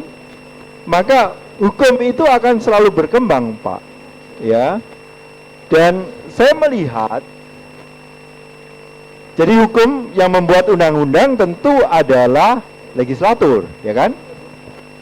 Tetapi juga dimungkinkan, dan ini entah itu saya mengacu pada teori hukum kodrat yang jelas-jelas mereka mengatakan bahwa seorang hakim kalau hukum kodrat ya akan mengatakan bahwa keadilan dipegang, bukan? Maka dari situ jadi reserve dari teori hukum kodrat untuk menerapkan moralitas di dalam hukum itu memang lebih besar, gitu kan. Tetapi yang mau saya katakan, kalau Anda menganut aliran positivistis pun, Anda tetap menghargai hukum positif itu, tetapi kemudian judicial discretion bagi seorang positivistis itu sebenarnya dimungkinkan, gitu ya. Kalau saya mengikuti Hart, saya bisa melihat dia membahas salah satu dari babnya dalam the concept of law itu bagi dia, dan dia menjelaskannya dengan hermeneutika, itu adalah bahwa seorang hakim memang pada saat-saat tertentu itu bukan hanya corong undang-undang, tetapi dia diizinkan membuat hukum, bisa membuat hukum. Kenapa? Karena kalau menurut saya itu adalah faktor keterbatasan bahasa misalnya, ya kan? Karena bahasa itu selalu berkembang juga, gitu ya. Maka dari situ sebenarnya ya menurut saya ya kalau ada pasal yang sudah jelas seperti itu, sementara juga permennya masih akan dibuat, gitu kan? Maka kemudian ruang itu cukup terbuka, gitu ya, dan kemudian karena kalau hakim itu kemudian melakukan apa yang disebut sebagai presiden, ya Pak ya, kalau presiden itu kemudian ya itu kan begini, kalau dalam masyarakat demokratis itu biasanya kemudian kalau ada presiden pasti akan menjadi wacana publik, bukan? Dan dari wacana publik itu sebenarnya itu juga akan punya pengaruh nantinya ketika legislator memutuskan suatu aturan. Kalau itu sudah diwacanakan, yaitu punya beban moral yang lebih berat bagi legislator untuk memasukkan itu kalau itu dianggap sebagai sesuatu yang bermutu secara moral. Kalau menurut saya seperti itu. Jadi ya kalau KUHP-nya berbicara seperti itu, ya silahkan Anda kreatif. Lalu yang kedua yang ingin saya tambahkan adalah ya ini, bahwa entah itu negara, entah itu hukum, bagi saya pertama-tama sejak masa modern itu disadari bahwa itu adalah ciptaan manusia, begitu ya.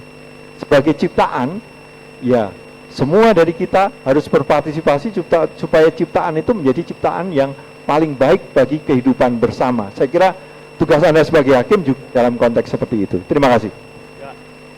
Waru, kamu harus mengisinya di dalam preseden yang baik, ya, di dalam putusan yang baik, sehingga kemudian preseden itu nanti akan diangkat, ya, di halayak ramai, diangkat oleh para legislator dan kemudian dimasukkan di dalam aturan ketentuan atau mungkin dimasukkan oleh pemerintah di dalam peraturan pemerintah yang mengatur terkait mengenai area itu. Dalam putusan polisi Playboy itu kemudian akhirnya di KUHP baru sudah memuat bahwa termasuk tindakan pemerkosaan itu juga termasuk di dalamnya bujuk rayu dan tipu muslihat itu, ya, oleh hakim di daerah itu yang ketika dia membuat tafsir lalu kemudian ditarik itu. Hakim di daerah Bengkulu itu juga dia memutus perkara terkait mengenai pelaku tindak pidana perkosaan itu, yang kalau kita baca di Undang-Undang 285 itu pelakunya atau kemudian di dalam ketentuan peraturan di dalam Undang-Undang Perlindungan Anak itu membacanya bahwa tindakan perkosaan itu pasti dilakukan subjek hukumnya oleh laki-laki. Hakim di Bengkulu itu kemudian membuat tafsir bahwa pelaku subjek hukum yang melakukan perkosaan itu juga bisa perempuan melakukannya terhadap laki-laki, ya. Itu bisa juga, ya, laki-laki yang keperempuanan melakukan kepada perempuan yang kelaki-lakian, bisa juga. Jadi tindakan memaksa itulah yang dianggap sebagai tindakan perkosaan. Dan kemudian di KUHP baru itu muncul. Coba dulu beri tepuk tangan buat hakim yang di Bengkulu itu.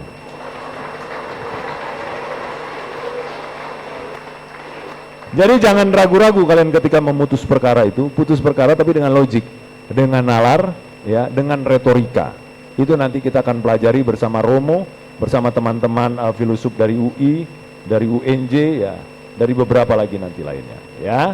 Jadi harus cerdas, kreatif itu bahasanya Romo. Jam 17.18, waktunya maghrib jam 18.10, ya. Udah berubah? Oke, kita masih punya waktu sedikit mandi lalu kemudian tidur, ya. Jangan nongkrong-nongkrong lagi. Oke, ada pertanyaan lagi? Silakan. Tap. Oke. Karena di situ ada sponsornya. Kalau sendirian di situ, aku nengok sebetulnya ke kiri itu, tapi sebelah kanan itu ada sponsornya. Ini Pak, ini bahaya pertanyaannya. Silakan. Oke, cek. Assalamualaikum warahmatullahi wabarakatuh. Perkenalkan Bapak, saya Novan dari Lingkungan Peradilan Tata Usaha Negara, Satker PT UN Surabaya. Izin Pak Kapus dan Pak Widi, yang saya tangkap dari materi ini terkait dengan positivisme hukum, yang saya tangkap itu adalah hukum untuk hukum. Apa yang adil, yaitu apa yang ada dalam peraturan perundang-undangan yang tertulis, dan itu yang harus diterapkan, terlepas apakah itu bertentangan dengan perasaan masyarakat. Sehingga saya menganggap bahwa positivisme hukum ini menjauhkan dari anasir-anasir etika dan moral, sehingga menganggap bahwa moral itu bukan hukum dan moral itu tidak penting untuk hukum. Tetapi bagi kami selaku hakim, khususnya di PT UN yang basis pengujiannya adalah peraturan perundang-undangan, bahwa positivisme hukum itu adalah yang paling sederhana untuk dipahami. Tetapi kalau berbicara tentang moral, itu cakupannya luas. Saya sepakat dengan pertanyaan pertama itu. Kalau yang pertama itu, bagaimana moral itu menjadi sangat luas, tidak objektif dan universal, maka Bapak selaku ahli filsafat yang cukup otoritatif untuk menjawab pertanyaan saya. Pertanyaan ontologisnya saya, pertanyaan dasarnya, apakah moral dan etika itu pasti atau tidak pasti? Itu yang pertama. Kemudian yang kedua, perkembangan dari hukum kodrat, hukum positif kemudian melahirkan mazhab aliran kritis, yang mana di dalam aliran kritis ini bahwa hukum itu tidak bebas nilai. Nah, pertanyaannya, saya selaku hakim, maksudnya di sini sebagai calon hakim, apakah kami harus mencurigai aturan yang telah dibuat oleh legislator. Kita apakah harus melihat di balik dari pembuatan norma-norma itu, apakah banyak kepentingan atau istilahnya tidak bebas nilai. Demikian, terima kasih. Wassalamualaikum warahmatullahi wabarakatuh. Waalaikumsalam warahmatullahi wabarakatuh. Ya, mewakili dari Tun. Silakan Romo, langsung jawab. Baik, saya kira pertanyaan baik semua tadi ya. Saya senang bahwa kita bisa berdiskusi di level ini begitu ya. Saya berharap bahwa Anda nanti akan menjadi hakim yang sungguh-sungguh sudah belajar banyak, dan kemudian ketika memutuskan ya menggunakan kekuasaan kehakiman Anda yang itu memang sah dari undang-undang, bukan?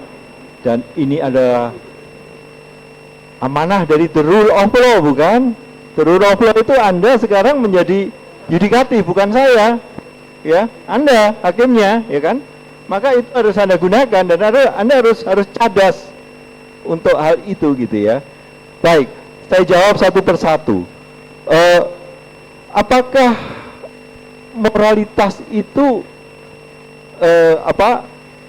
kalau secara filosofis, apakah bisa menjadi sesuatu yang pasti? Menurut saya memang moralitas itu ya itu adalah hasil dari kesepakatan masyarakat, bukan? Ya nggak? Moralitas pada prinsipnya kan seperti itu. Maka moralitas itu juga selalu mengalami perkembangan. Tetapi kepastian moralitas itu ya menurut saya ya sebenarnya selalu ada dalam perkembangan. Ketika beberapa abad yang lalu itu perbudakan itu dianggap sebagai wajar, ya kan? Itu kan moralitas pada masa lalu. Apakah sekarang perbudakan itu dilarang atau tidak? Sudah dilarang, bukan? Berarti ada kesepakatan yang kemudian membuat itu menjadi sesuatu yang pasti. Jadi artinya, kalau saya melihatnya dari filsafat politik ya, dalam arti bahwa semua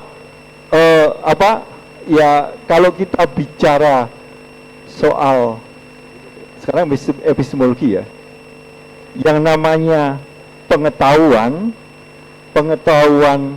yang sifatnya politis dan sosial itu menurut saya berbeda dengan pengetahuan sains yang kadang-kadang memang hukumnya seperti itu dan bisa menjadi absolut ya.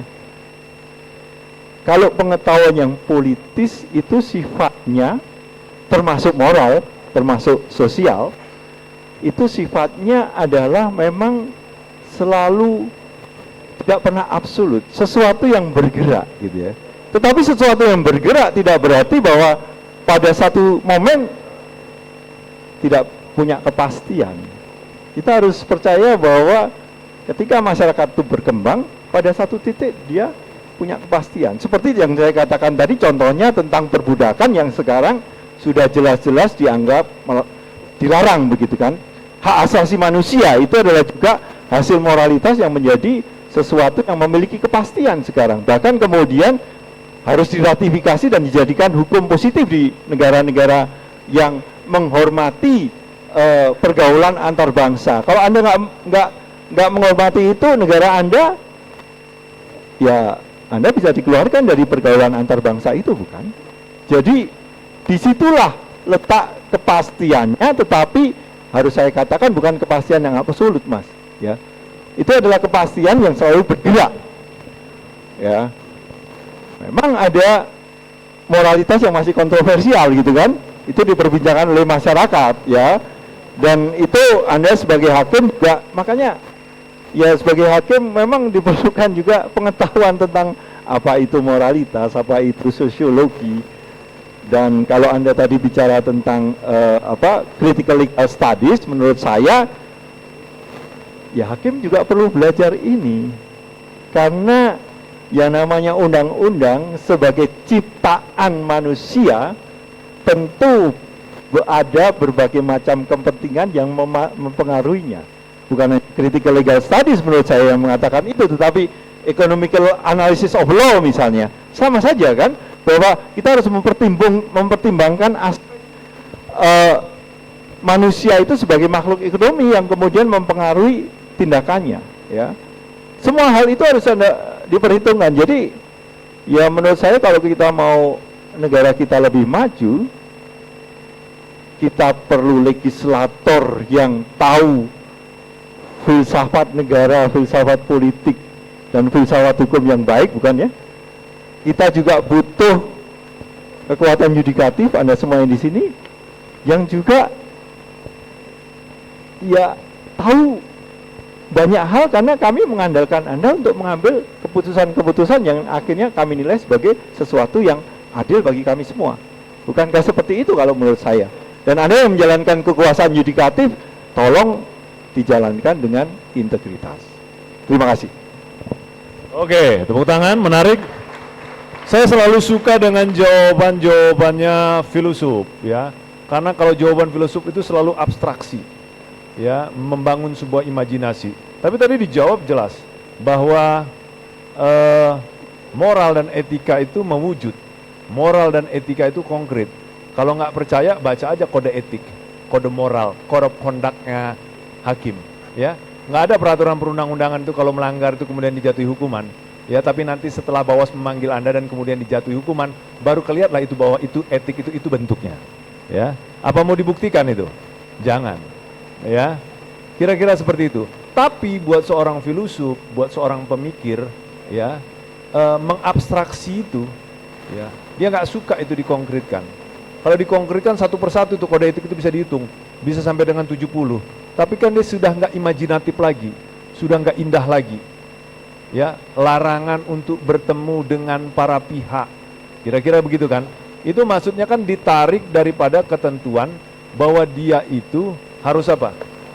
Harus tidak memihak, tidak ke kiri, tidak ke kanan. Apa itu bahasanya itu? Apa? Imparsial, ya kan? Harus imparsial. Nggak boleh dia menunjukkan keberpihakannya dan sebagainya macam. Ketika kalian nanya di dalam perkara antar pihak itu, langsung dilaporin. Pertanyaannya selalu saja menyudutkan kami sebagai pihak tergugat. Hakimnya sudah masuk angin, tolong diperiksa. Hakimnya ini melanggar kondak, unprofesional. Matilah kau. Nanti kemudian dijawab lama PN Surabaya, Petun Surabaya itu. Konkret Pak, ternyata moralitas sama etika itu. Nah, kira-kira begitu. Kenapa? Kalau di dalam kemudian kamu mengatakan bahwa kalau di TUN itu Pak, semuanya itu Pak aturannya pada hukum. Jadi positivistik, yang mau kita atur itu kita uji aturan satu dengan aturan yang lain. Tapi kita tahu kalian akan muncul nanti semangat kritisismenya kalian. Karena ada banyak sekali peraturan perundang-undangan di Indonesia yang satu dengan yang lainnya itu nilainya bisa berbeda. Betul nggak gitu? Contoh misalnya Omnibus Law, ya, undang-undang Omnibus Law itu kan ada beberapa yang ditabrak sama dia dan dia harus ikut dengan dia itu. Yang mana moralitas yang mau dipakai? Undang-undang lingkungan hidup di satu sisi atau kemudian ditabraknya undang-undang melalui undang-undang Omnibus Law sehingga memungkinkan investasi terkait aspek yang kemudian merusak lingkungan itu dimungkinkan itu untuk atas nama ekonomi dan pertumbuhan. Nah, jadi kalian tuh nggak cuma mikirin TUN itu, oh ini berbeda dengan aturan di atasnya, ini berbeda, tapi kalian juga harus mikir ini jangan-jangan yang kita uji sama-sama aturan undang-undangnya sama-sama jahanam di dalamnya. Nah, jadi sehingga kemudian kalian mikir ini, waduh kita disuruh menguji aturan yang sama-sama buruk, sama kira-kira aturan yang dibuat di zamannya Nazi itu kan dianggap buruk semua. Nggak ada yang benar. Ya meskipun ada beberapa nilai-nilai yang diambil lagi yang sudah berlaku Nazi tapi sudah ditorehkan bukan di zaman Nazi. Ujungnya akhirnya pada formalitas saja, tapi bukan pada nilai. Oke, satu terakhir. Silakan karena ini ngotot bertanya terus. Silakan.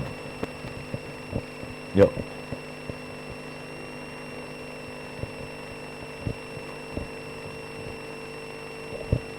Selamat sore Pak. Selamat sore Pak Kapus. Izin bertanya Pak, saya Billy dari Pengadilan Negeri Cilacap, kelas C. Saya mau bertanya, Masih. Pak. Pertanyaan saya sederhana. Disparitas putusan itu kan selalu ada, Pak, dalam setiap putusan. Dan itu selalu dipengaruhi oleh yang tadi, hukum dan moralitas. Moralitas itu berhubungan dengan hati nuraninya setiap hakim, Pak. Karena dipengaruhi oleh berbagai latar belakang, budaya, dan segala macamnya seperti Bapak sampaikan tadi.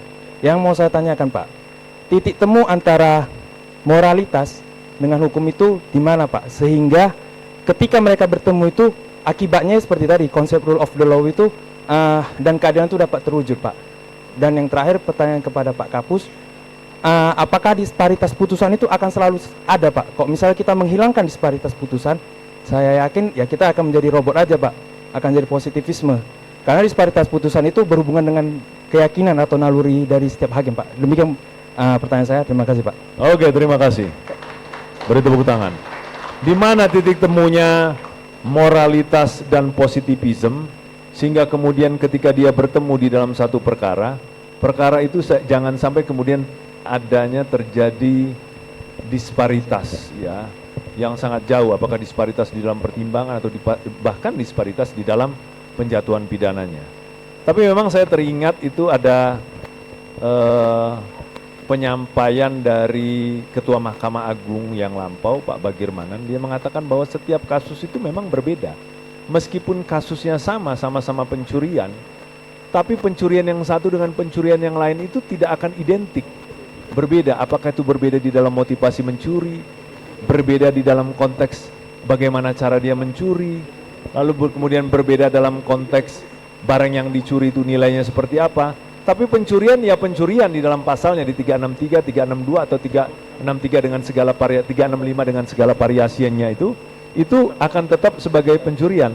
Tapi di dalam setiap perkara dia berbeda-beda. Karena apa? Karena memang setiap masing-masing hakim itu memiliki sensenya masing-masing. Nah, urusan sens ini Romo yang paling paham untuk itu. Silakan Romo.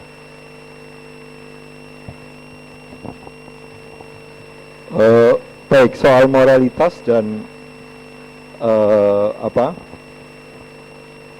legalitas ya, gimana itu kemudian dari para hakim ya, kemudian gimana supaya keadilan itu bisa terwujud begitu kan ya. Menurut saya memang setiap hakim mempunyai latar belakang yang berbeda-beda, yang membuat kemudian tentu putusannya kemudian bisa berbeda berdasarkan latar belakang para hakim itu ya. Dan ya saya kira di Amerika kan juga banyak penelitian mengenai hal itu ya. Dan ya kemudian memang harus diakui bahwa ya setiap hakim itu akan memiliki keunikan di dalam memutuskan gitu ya. Kalau dia bukan robot seperti yang Anda katakan ya, kalau hanya sekedar corong undang-undang, ya itulah yang disebut sebagai robot, bukan?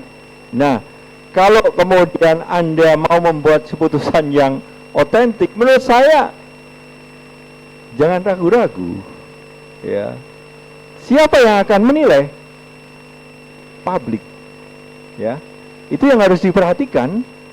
Kemudian kalau Anda kemudian ingin menguji apakah apa yang Anda putuskan itu sesuatu yang bermutu atau tidak, ya kan?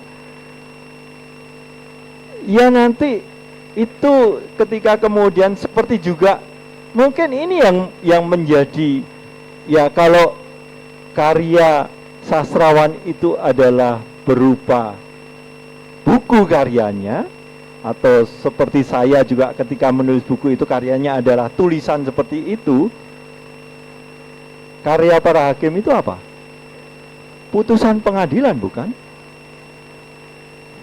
Ya kalau itu adalah kreasi Anda, ya menurut saya jangan ragu untuk membuat itu menjadi unik sesuai dengan apa yang sampai saat ini Anda pahami, Anda yakini.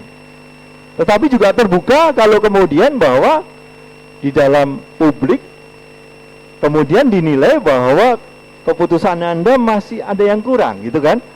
Disitulah menurut saya kalau kita berkembang seperti itu, ya kemudian kita akan semakin menghasilkan putusan-putusan yang bermutu, karena kemudian ya tidak hanya para hakim yang dinilai, karena suatu proses putusan pengadilan itu kan juga dipengaruhi oleh bagaimana proses pengadilannya ya. Pak Arief juga mengatakan bahwa ya tergantung lawyernya bagaimana juga dalam berargumentasi begitu ya. Maka ya saya berpikir bahwa itulah kreasi Anda, itulah hasil Anda itu dalam putusan itu gitu ya. Maka kalau begitu ya jadikan sesuatu seperti kalau itu karya seni ya karya seni yang Anda sendiri bangga dan kemudian bisa dibanggakan oleh orang lain. Terima kasih. Oke, keren ini jawabannya ya. Saya Romo, setiap Romo ngomong tuh saya simak betul Romo. Ya. Nggak ngantuk saya selalu nyimak gitu ya. Kadang-kadang waktu saya kuliah juga kalau ngedengar dosen itu sering kadang angkat kaki seperti nggak merhatiin, tapi sebetulnya saya mendengar. Nah, gitu ya. Saya harap juga kalian begitu. Jadi memang Bapak Ibu sekalian, saya sepakat tadi itu dibilang bahwa mahkotanya hakim itu ada di putusan. Jadi putusan itu adalah karya tulis, karya ilmiah kalian yang hebat. Sesungguhnya nggak perlu lagi kalian S3 itu. Makanya S3 saya nggak selesai-selesai karena saya anggap udahlah. Putusan saya sudah cukup banyak untuk itu. Bahkan dijadiin dasar putusan saya untuk disertasi untuk itu. Capek saya melayani wawancara. Nah, ya. Jadi nggak perlu lagi S3 ya. Ini adalah kira-kira ya alasan yang dicari-cari, padahal memang bodoh ya. Tapi saya mau mengatakan bahwa itulah putusan kalian. Ketika kalian nanti jadi hakim pertama, kalian akan menjatuhkan putusan yang putusan itu akan kalian ingat. Bayangkan waktu saya memutus perkara pertama kali ketika saya ditugaskan menjadi hakim, saya sudah memutuskan perkara itu dibebaskan. Ada 5 perkara, 3 saya bebaskan, 2 saya hukum. Ya, lalu kemudian dikuatkan di Mahkamah Agung untuk itu. Senang saya. Dan saya mau cari lagi perkara-perkara yang bisa dibebaskan di mana. Tapi nggak semua perkara itu bisa dibebaskan, teman-teman ya. Nggak semua juga perkara itu bisa dihukum berat. Ya, ada beberapa hukuman yang memang kita hukum ringan karena memang diputus juga berat sama dia nggak ada gunanya. Nggak ada manfaatnya. Itu makanya nanti kan ada aspek kepastian, manfaat dan keadilan itu ya.